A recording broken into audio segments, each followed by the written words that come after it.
నేనే కాదు, సువార్త చెప్పే ప్రతి ఒక్కడు స్టార్. దేవుడు నా మన స్తోత్రం కలుగును గాక.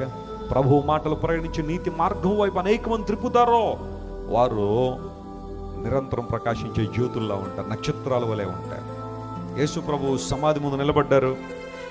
లాజరస్ కమ్ ఫోర్త్, ఒకటే మాట, లాజరు బయటికి. ఎలా వస్తాడా ఏంటి తర్వాత సంగతి. ఆయన మాట పలకగానే ప్రేత వస్త్రములతో చుట్టబడిన లాజరు, ముఖానికి రుమాలు చుట్టబడిన లాజరు, లాజరస్ కమ్ ఫోర్త్, బయటికి రా అనగానే లాజరు ప్రేత వస్త్రములతో చుట్టబడిన వాడే, ముక్కు రుమాలు చుట్టబడిన వాడే ఆ సమాధిలో చేసేది చెప్పండి, బయటికి లేవనెత్తడం మాత్రమే కాదు, ఆ వ్యక్తిని అనేక మందికి ఆదర్శవంతంగా ప్రభు చేశాడు. మీ దేవుని బిడ్డ ఆయనకు మహిమను తీసుకురాడు. ఇదిగో ఇదిగో యేసు ప్రభు బ్రతికించిన లాజరు ఇతడే. యేసు ప్రభు తిరిగి లేపాడు కదా, 4 రోజులు సమాధిలో ఉంచమని లాజరు, ఇతనే రండి చూడండి అని లాజరస్ని చూడడానికి చాలా మంది రావడానికి కారణం ఏంటో తెలుసా?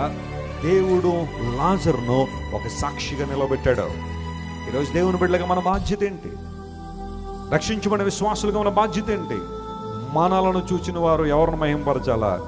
దేవుని మహింపరచాలి. అది అసలు సిసలైన క్రైస్తవ జీవితం.